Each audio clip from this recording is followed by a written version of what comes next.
And ABC News contributor and former Deputy Assistant Secretary of Defense for the Middle East, Mick Mulroy, has more on all that. Mick, do you have a sense of Hezbollah's strength right now, both militarily and politically?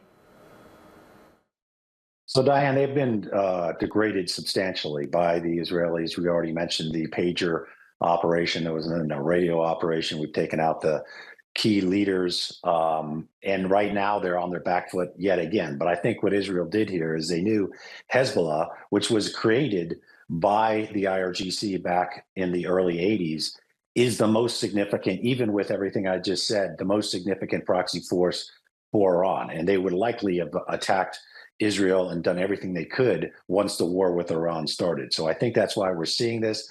The estimates vary, but anywhere between 10 to 20,000 active fighters and anywhere between 40 and 60,000 that could be called upon. But it's really difficult to determine now because Israel has really put a significant fight to them, and they have lost a lot more fighters since the beginning of this conflict.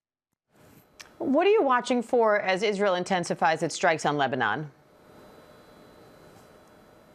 Well, of course, the United States is going to want to keep this part going, so to make sure that Hezbollah doesn't have the opportunity to launch any significant lethal strikes, not only against Israel but other areas in the region, to include places where the United States has a presence.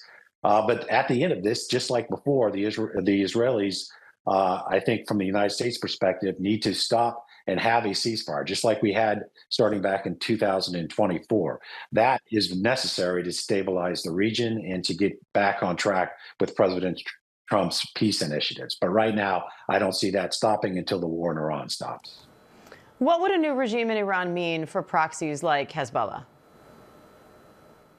Well, if the regime was more in line with what the United States and, of course, Israel like to see, they would stop supporting these proxy forces, not just Hezbollah, but also Hamas, which, of course, attacked Israel on October 7th, and the Houthis. It doesn't mean that they will then become, more pro the United States. It simply means that Iran won't provide them with the necessary means to attack other countries like Israel, like the United States, and now, of course, like the Gulf countries. That's what would be the difference. They wouldn't change their perspective. They just wouldn't have the means to carry it out.